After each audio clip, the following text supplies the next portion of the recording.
মায়ের জীবনী থেকে জানা যায়, কামারপুকুরে থাকাকালীন মা যখন নির্জনে হালদার পুকুরে স্নান করতে বা জল আনতে যেতেন, তখন তিনি এক অদ্ভুত জিনিস অনুভব করতেন।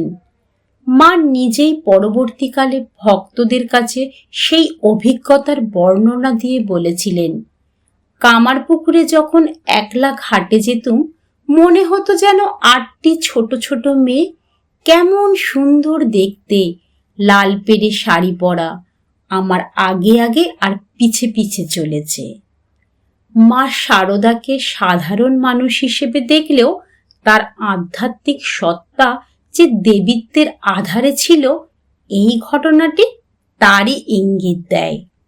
শাস্ত্রীয় মতে এই বালিকারূপিণী মেয়েরা ছিলেন অষ্টশক্তি বা দেবীর সহচরী। মা বলেছিলেন যে এই মেয়েদের সঙ্গ পাওয়ার ফলে নির্জনে পুকুর ঘাটে যাওয়ার সময় তার মনে কোনো ভয় বা একাকিত্ব বোধ হতো না।